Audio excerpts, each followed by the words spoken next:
আমি আমার প্র্যাকটিস ল্যাবে দেখেছি ছেলেদের তুলনায় মেয়েদের কোমর ব্যথাটা তুলনামূলকভাবে একটু হলেও বেশি। কোমর নিচু করছে, ব্যথা করছে, নিচু হলে আর উঠতে পারছে না, বাবা মা করছে। সকালে ঘুম থেকে উঠছে, কোমর সোজা হচ্ছে না, দু চার পা একটু এদিক ওদিক করার পর একটু নর্মাল হচ্ছে।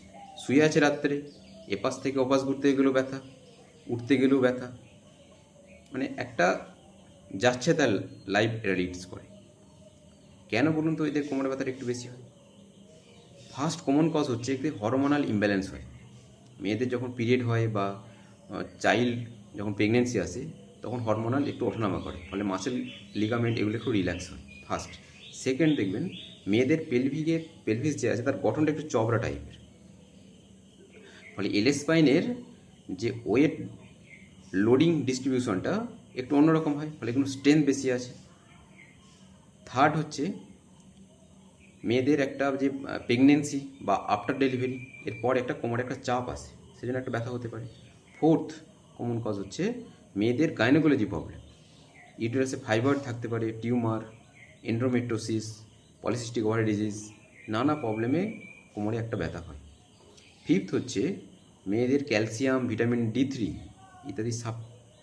ইত্যাদি একটু কম থাকলে সেখানে একটা অস্টিওপোরোসিস হতে পারে। Six of the most common cause, এটা আমার প্র্যাকটিস লাইফে দেখা, সেটা হচ্ছে রিপিটেটিভ স্ট্রেস ইনজুরি। কীরকম এটা?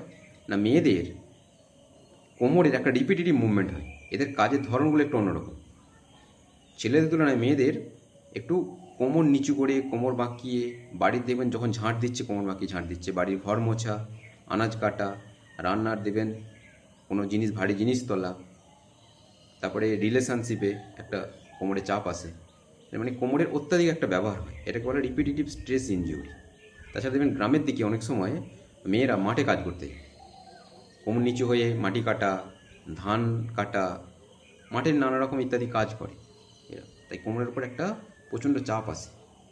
তো এইটাই সব থেকে দেখা যায় আমি প্র্যাকটিস লাইফে, এটা রিপিটেটিভ স্ট্রেস ইনজুরিটা একটা মোস্ট কমন কজ।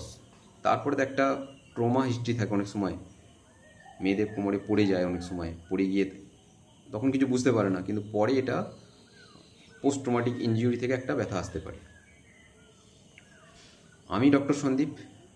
আপনি যদি আজ থেকে হেলথ ট্রান্সফরমেশন শুরু করেন, আমি আপনাকে, আপনি যতই খারাপ অবস্থা থাকুন না কেন, আমি আপনাকে 4 সপ্তাহের মধ্যে আপনার মধ্যে কিছু না কিছু হলেও সুস্থতা অনুভব করাব। আপনার শরীরের ইনার ব্যালেন্স যতক্ষণ না নর্মাল হচ্ছে ততক্ষণ শরীর তার নর্মাল প্রসেস শুরু করবে না, আপনি যতই ওষুধ খান। আপনি কন্টিনিউ ব্যথার বড়ি খেয়ে যাবেন, ফিজিওথেরাপি করছেন, ক্যালসিয়াম খাচ্ছেন, নার্ভের কিছু ওষুধ খাচ্ছেন, যখন খাচ্ছেন তখন আবার ব্যথা ফিরে আসে। কারণ কি? আপনার ইন্টারনাল ব্যালেন্স নর্মাল অবস্থায় নেই, ফলে শরীর তার ন্যাচারাল হিলিং প্রসেস শুরু করছে না, তাই প্রবলেম রিপিট করছে।